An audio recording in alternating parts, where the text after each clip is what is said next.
Ainda sobre esse assunto, Débora, os estudos do governo federal sobre a possibilidade de uso do FGTS para quitar dívidas preocupa especialistas e setores da economia. Um dos que podem ser afetados com a medida é justamente da construção. Para avaliar esses possíveis impactos, vamos conversar agora com Renato Correia, presidente da Câmara Brasileira da Indústria da Construção.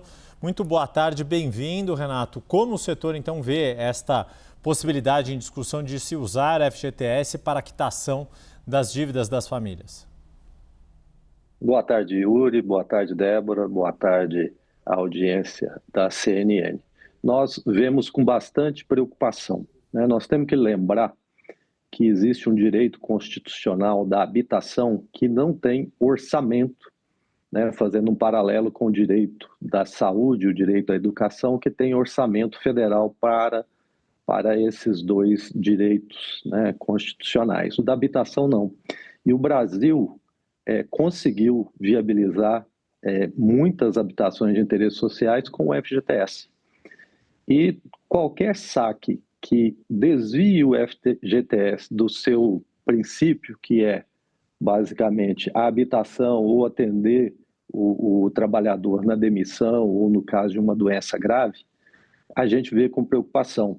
O FGTS já saiu de um valor, tem aplicação na habitação de valores significativos, mas o déficit habitacional ainda continua muito resiliente no país, e não só o déficit, mas o saneamento e a mobilidade. Não dá para fazer frente a todas as necessidades, né, do brasileiro com o FGTS.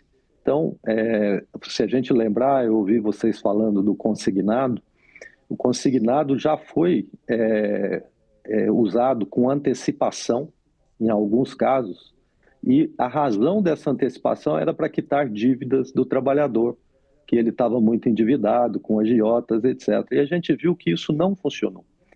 E, por fim, né, só para consolidar aqui nossa posição, uma dívida de média de R$ 6.300 por brasileiro endividado, a média que o governo estava falando, seja de 7 bilhões ou de 17, né, podendo ser até 17 bilhões, dividido por 10 milhões de trabalhadores, dá ali R$ 1.700.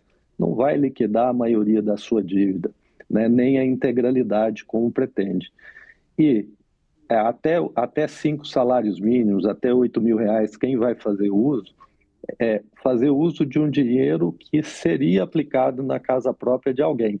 Então, você está vendendo a janela para pagar a dívida, né, de alguém que nem tem a casa ainda. Então, a gente está realmente bastante preocupado com essa situação. Presidente, boa tarde. Obrigada pela entrevista. Débora falando contigo aqui de Brasília. Nesse fim de semana, o atual ministro da Fazenda, Dario Durigan, ele falou sobre esse assunto, sobre essa ideia discutida pelo governo federal. E aí ele foi perguntado se setores da habitação, de infraestrutura, né, veem esses saques com preocupação, ou seja, foi levada essa posição para ele, e confrontado com isso, ele diz o seguinte: a gente não vai comprometer a sustentabilidade nem as políticas financiadas pelo fundo, vamos fazer de maneira bem limitada e opcional. A Larissa Rodrigues, nossa analista, trouxe aqui a delimitação, então gostaria que o senhor falasse um pouco, o senhor trouxe números, mas o seguinte, essa questão de delimitar até 20% do saldo que a pessoa tem, o quanto esses 80% restantes, eles vão fazer diferença na hora dessa pessoa, desse trabalhador, ou bancar um financiamento da casa própria, ou uma reforma, ou até um caso de saúde em que ele poderia retirar esse valor. A nossa posição é por princípio, não é nem por valor. Existe um princípio de utilização do fundo. Quando há desvios, você abre margem para outros usos. Existem milhares de projetos sobre saques extraordinários no FGTS. Independente da razão, por mais justa que seja, nós somos contra por princípio.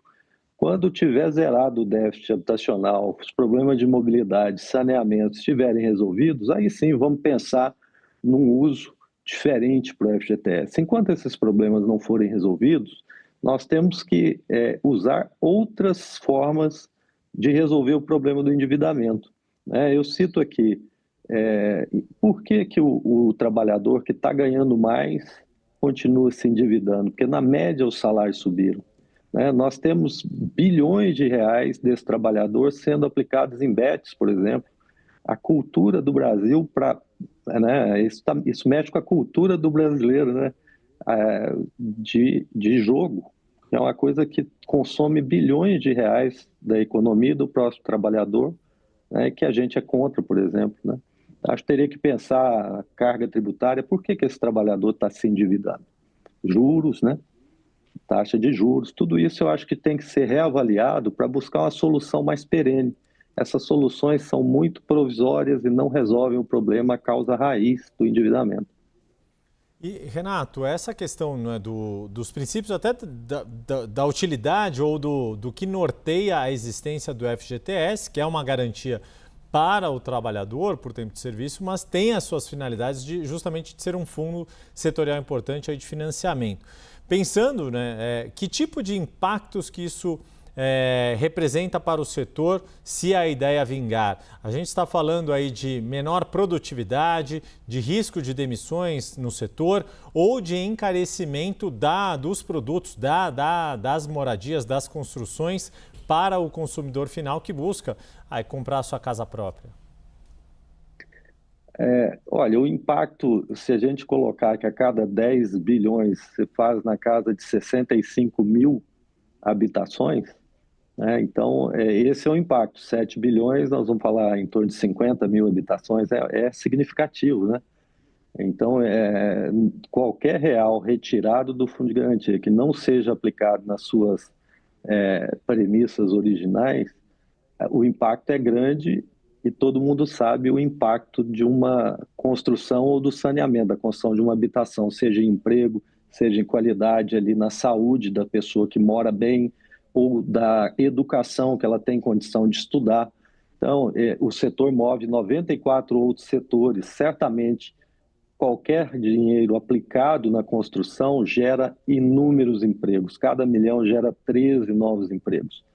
Então, o que a gente considera é um problema importante, talvez um dos mais importantes do Brasil hoje, essa questão do endividamento, o que precisa é de um aprofundamento para o entendimento das causas, e aí sim, atuando nas causas, o sintoma desaparece. O endividamento é um sintoma que o custo está subindo além da renda do trabalhador. Nós precisamos atacar o custo do Brasil, melhorar a nossa produtividade, melhorar as condições de oferta de serviços por custos menores, inovação, tecnologia, e isso não é uma tarefa simples, nem para uma decisão muito precipitada, muito rápida, que possa colocar em risco uma das coisas que ainda funciona bastante, que é a questão da habitação e interesse social, que é mérito do governo, ter o Minha Casa Minha Vida entregando milhares de casas, né? Então, é nisso que a gente coloca. Por princípio, a gente entende que não é uma boa medida.